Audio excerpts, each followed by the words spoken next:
Dans ce module, nous allons apprendre les fonctions mathématiques qui sont également des fonctions scalaires. Nous parlerons uniquement ici des fonctions scalaires des fonctions mathématiques qui existent dans Transact SQL, qui est le langage SQL de SQL Server. Les fonctions mathématiques sont le plus souvent utilisées dans les clauses select et les prédicats, des clauses where en fait.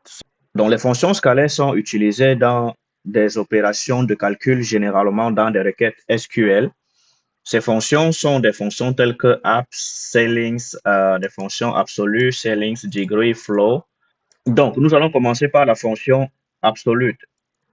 ABS, qui veut dire absolute, c'est la fonction mathématique SQL qui permet de retourner la valeur absolue d'un nombre. Donc, si nous exécutons cette requête-ci, nous pouvons voir ici que tous les nombres que nous avons ici automatiquement deviennent positifs. Nous avons ici moins 73 qui devient 73 ici, 0, moins 0 ici, nous avons 0. Donc, tous les nombres, en fait, automatiquement sont transformés en leur valeur positive. Ça, c'est la fonction ABS ici, qui veut dire absolute. Les prochaines fonctions que nous allons voir sont des fonctions trigonométriques. Les fonctions trigonométriques que nous avons ici, nous avons les fonctions arc, cosinus, les fonctions arc, sinus, arc, tangente, qui sont des fonctions mathématiques qui nous retournent l'arc cosinus, l'arc sinus et l'arc tangente des angles que nous avons spécifiés ici. Donc, si on exécute cette requête-ci, on peut voir ici que l'arc sinus de moins 1 ici, c'est moins pi sur 2, comme on peut voir ici. Donc, l'arc cosinus de moins 1 ici, on peut voir ici que c'est pi. Cette valeur, c'est l'approximation de pi. Et l'arc tangente ici, on peut voir que c'est à peu près moins pi sur 4. Donc, l'angle lui-même qui est fourni ici, c'est moins 1. L'angle ici, c'est en radian. Donc, nous pouvons ensuite voir ici les fonctions cosinus, sinus et tangente, qui sont également des fonctions mathématiques qui existent en SQL. Donc, si nous exécutons cette requête cette fois-ci, nous avons choisi l'angle moins 3,1415, qui est une valeur approximative de pi. Donc, si on voit ici cosinus de moins pi ici, nous avons une valeur qui est approximativement égale à moins 1. On voit aussi le sinus. Si on essaie de voir comme ceci ici, on peut voir que sur ce graphique, si nous regardons le cosinus de pi, si on prend notre crayon ici, si on voit ici, pi est situé quelque part ici. Donc, on peut voir ici que le cosinus, ça c'est la fonction cosinus ici, le cosinus de pi que nous avons ici est approximativement égal à moins 1. Alors que ici, si on regarde le sinus, nous avons ici la fonction sinus. Le sinus de pi, ici c'est moins pi que nous avons. Le sinus de moins pi ici, nous voyons que c'est approximativement égal à 0.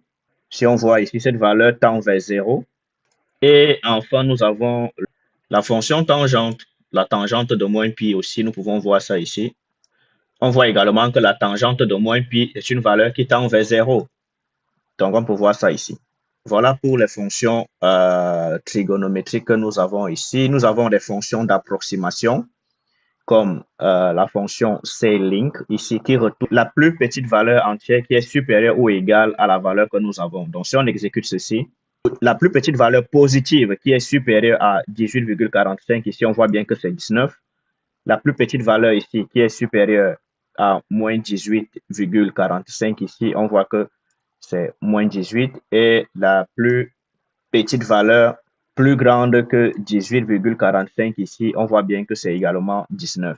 Donc, ces lignes nous permettent d'obtenir en fait la plus petite valeur qui est plus grande que la valeur que nous avons ici en décimale. Donc, la plus petite valeur entière que nous avons. Nous avons la fonction floor ici. La fonction floor fait l'inverse. Elle nous retourne la plus grande valeur entière qui est inférieure à la valeur que nous avons spécifiée. Ça veut dire que la plus grande valeur entière qui est inférieure à celle-ci, si on exécute ça, nous allons voir maintenant que cette fois-ci, la plus grande valeur entière qui est inférieure à 18,45, c'est 18. La plus grande valeur entière qui est inférieure à ou égale à 18, moins 18,45 ici, c'est moins 19. Et la plus grande valeur entière qui est inférieure ou égale à 18,45 également en argent ici, c'est 18. Nous avons ça ici. Nous avons aussi la fonction degré qui nous permet d'obtenir la valeur en degrés d'un angle. Généralement, en trigonométrie, nous avons les angles, nous travaillons en degrés ou en radians. Donc, la fonction degré ici nous permet de convertir un angle que nous avons en radian en un angle en degrés. Donc, si on prend qu'ici, on dit pi sur 2, la valeur en degrés de pi sur 2 ici, c'est 90. Donc, on a ici la fonction pi qui nous retourne la valeur 3,14. Si on divise par 2, ça fait 1,57 ici. Donc, nous avons cette valeur ici qui nous retourne le degré. Ensuite, nous avons les fonctions exponentielles. Nous avons ici les fonctions exponentielles qui nous permettent en fait d'obtenir les valeurs exponentielles des chiffres que nous avons. Donc, nous avons ici exponentielle de 1 qui ici c'est 2,71 qui est une valeur constante encore appelée E ici, qui est le logarithme naturel. Nous avons ici le logarithme, nous avons ici maintenant la fonction exponentielle qui nous permet aussi d'obtenir maintenant l'exposant de la valeur que nous avons.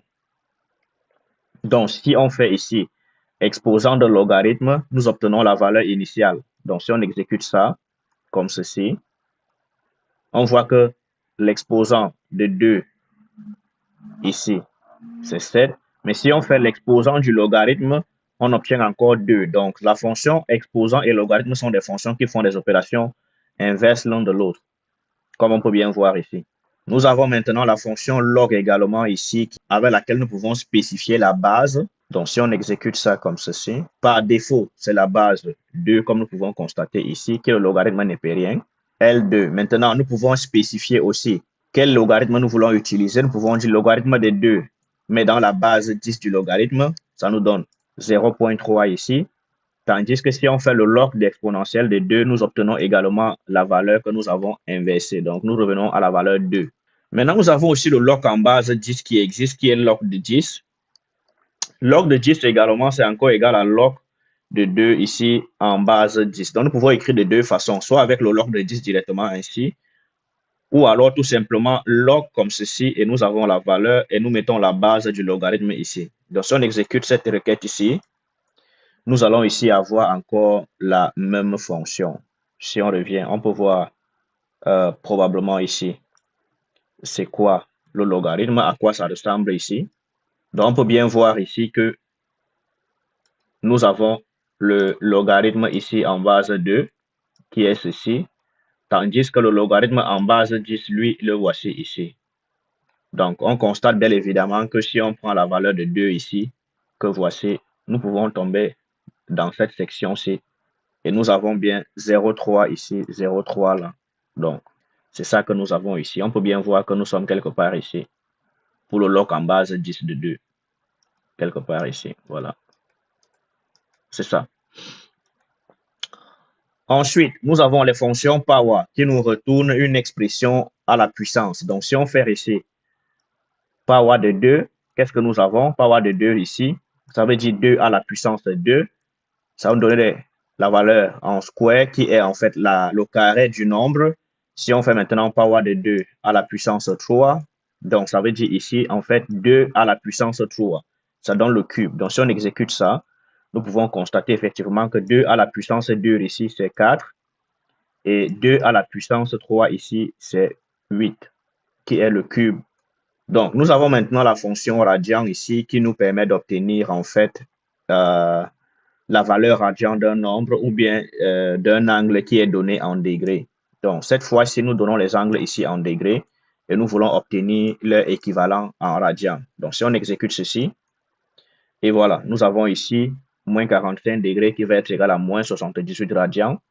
Moins 181 degrés, c'est moins 3,159. Donc, on voit bien que moins 181 ici, c'est plus proche de moins pi. Et on sait que le radian de moins pi, en fait, c'est 3,14. On peut voir ça ici, moins 3,14 à peu près. Voilà. Nous avons également la fonction random. Random ici permet de retourner une valeur aléatoire, tout simplement. Donc, si on exécute ceci plusieurs fois, nous aurons toujours des valeurs différentes. Ceci, parfois, est important lorsque nous savons dans une application, nous voulons générer un code unique qui est aléatoire pour certains processus. Maintenant, si nous voulons obtenir la même valeur, nous devons spécifier une valeur initiale ici qui est le seed en fait. Donc, si on fait ceci maintenant, nous voyons que maintenant, en indiquant ici une valeur initiale, la fonction random nous retourne exactement la même valeur si nous exécutons plusieurs fois. Tandis que là, si nous exécutons maintenant les deux comme ceci, on voit bien que la première valeur change, la deuxième, elle ne change pas, tout simplement. Donc, c'est pareil ici. Nous pouvons exécuter comme ceci. Nous allons voir ici. Donc là, on voit que la particularité ici, c'est que dès que nous avons la fonction random dans une requête ici, dès que la fonction, en exécutant ici une requête avec la fonction random, si nous avons plusieurs randoms qui s'appellent sur la même requête en fait, et qu'une des randoms déjà ici, comme celle-ci, a une valeur initiale, ça va obliger toutes les autres randoms à fixer la valeur et ne plus bouger. Donc si on exécute ça, on voit bien que cette fois-ci, toutes les trois valeurs ne changent pas. Elles sont générées une fois et après, elles ne bougent plus.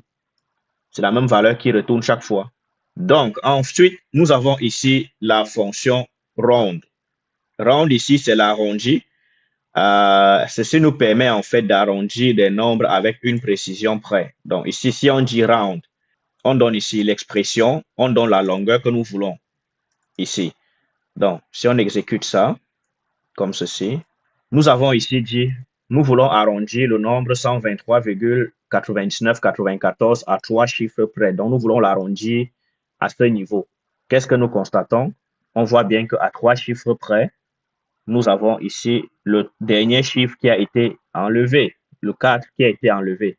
Donc, si on exécute ça comme ça, nous voyons également ici que le 123 ici, 99, si on arrondit à 3 chiffres près, il est plutôt arrondi ici à 124. Pourquoi? Parce que le dernier chiffre ici étant inférieur à 5, on arrondit à la valeur plus basse en fait. Donc, on en va à 0.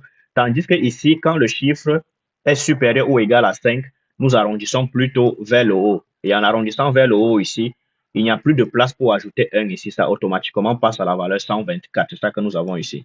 Donc, l'arrondi vers le haut.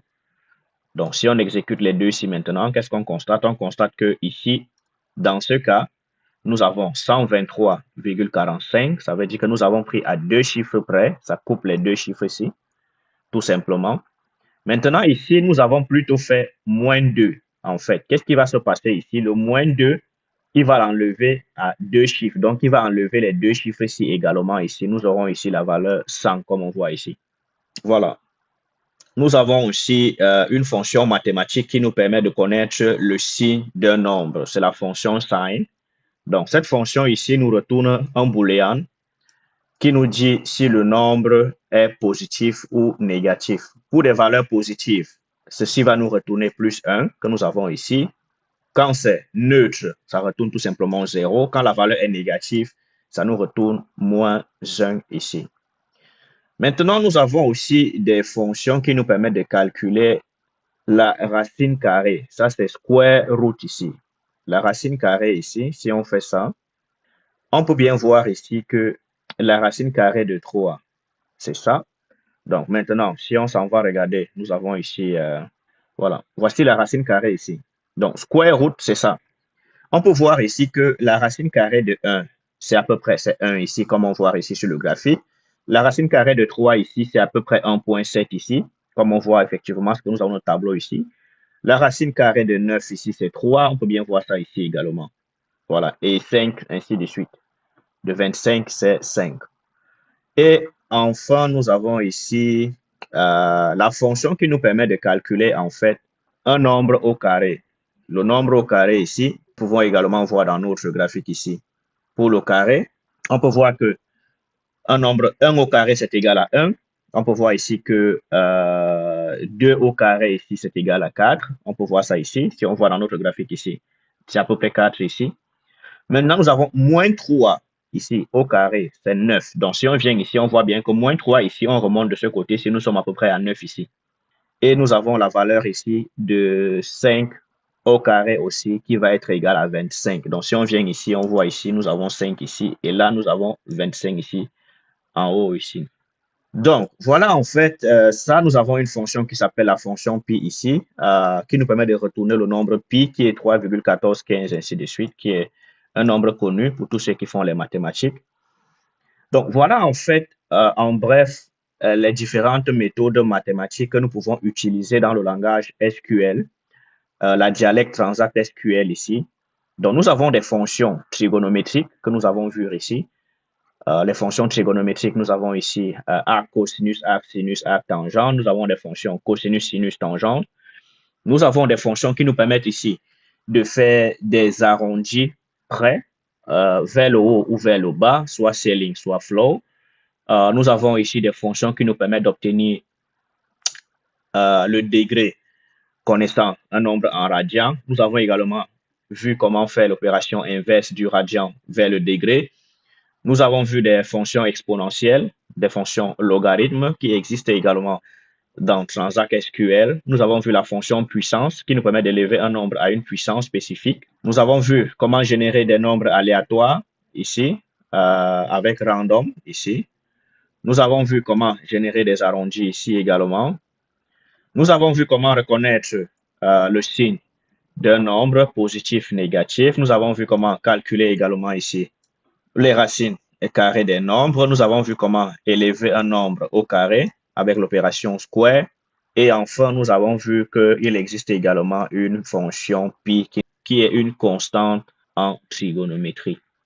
Nous avons ici appris toutes les bases des fonctions mathématiques qui existent dans le langage SQL. Donc, merci d'avoir été avec nous